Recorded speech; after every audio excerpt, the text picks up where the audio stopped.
we must get ourselves back together. We must remember the law. The law is in full effect. Okay? Matthew chapter 5, verse 17. The Messiah said it himself. Let's quote that. Matthew chapter 5, verse 17. Think not that I am come to destroy the law. Again, think not that I am come to destroy the law or the prophets. I am not, again, I am not come to destroy, but to fulfill. For verily I say unto you, till heaven and earth pass, one jot or one title shall in no wise pass from the law, till all be fulfilled. Whosoever therefore shall break one of these least commandments, and shall teach men, so he shall be called the least in the kingdom of heaven. But whosoever shall do and teach them, the same shall be called great in the kingdom of heaven.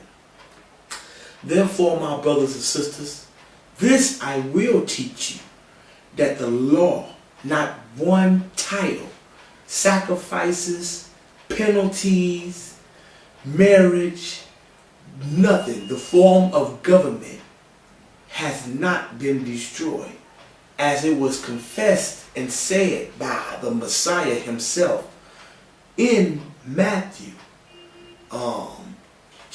chapter 5, verse 17.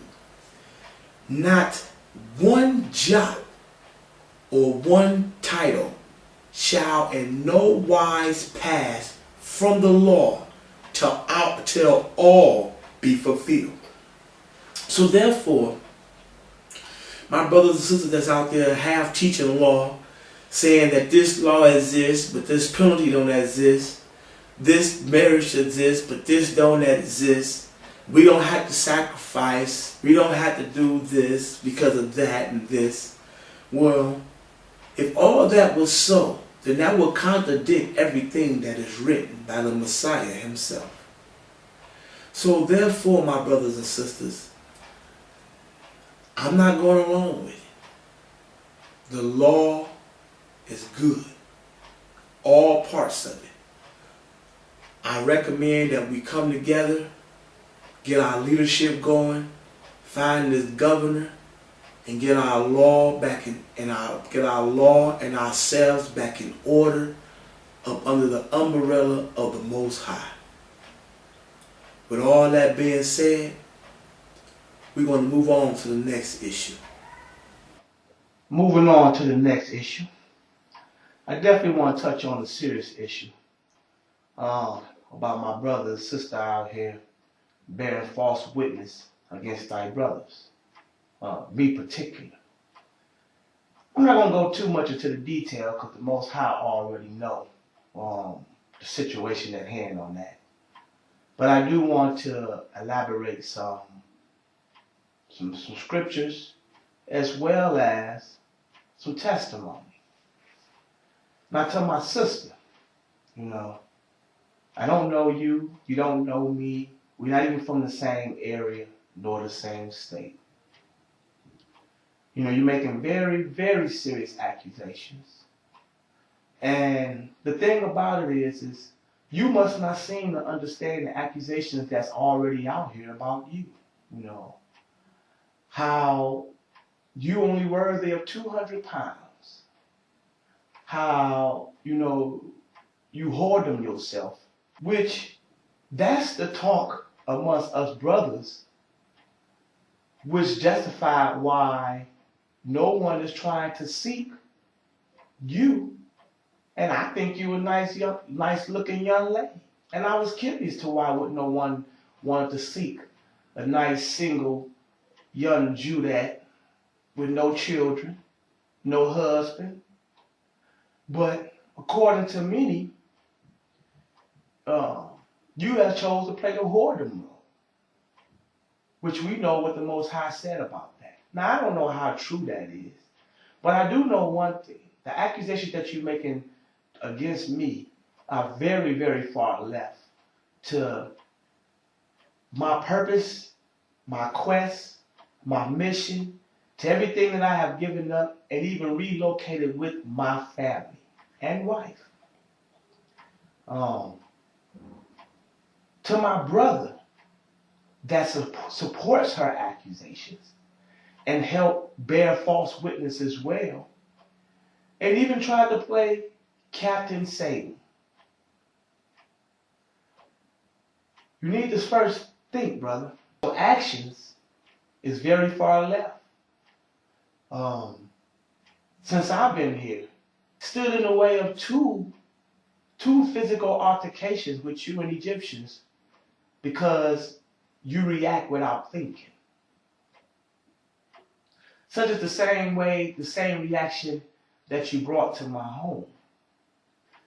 You know, I put it in the Most High hands because you are my brother and she is my sister. But I want to bring these scriptures to your actions that was already written.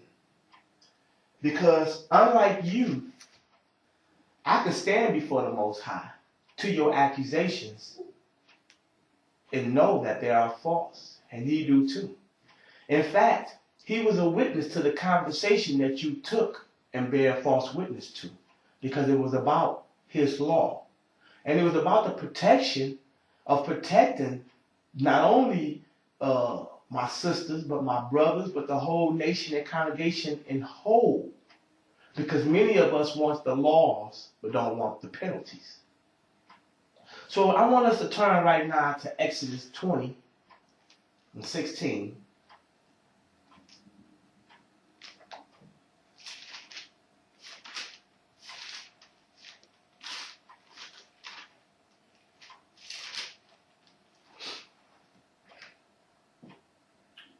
Thou shalt not bear false witness against thy neighbor.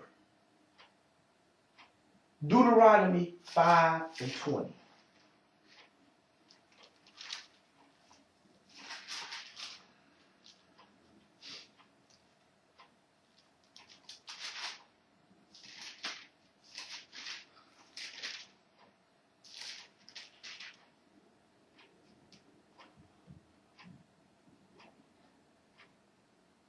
Neither shall thou bear false witness against thy neighbor. Deuteronomy chapter 19.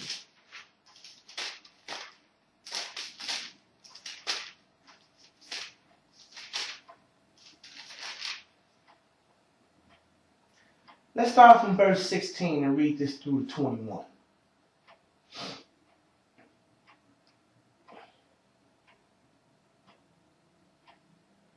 If a false witness rise up against any man to testify against him that which is wrong, then both the men between whom the controversy is shall stand before the Most High. Now ask yourself, could you stand before the Most High with your testimony? Before the priests and the judges, which shall be in those days. And the judges shall make diligent inquisition, and behold, if the witness be a false witness, again, if the witness be a false witness, and have testified falsely against his brother, then shall ye do unto him as he hath thought to have done unto his brother. So shalt thou put the evil away from among you. And those which remain shall hear and fear, and shall henceforth commit no more in such evil among you. And thy eye shall not pity, but life shall go for life. Eye for an eye, tooth for a tooth, hand for a hand, foot for a foot. So I'm just bringing that forth because the Most High is going to be the judge of all your false accusations.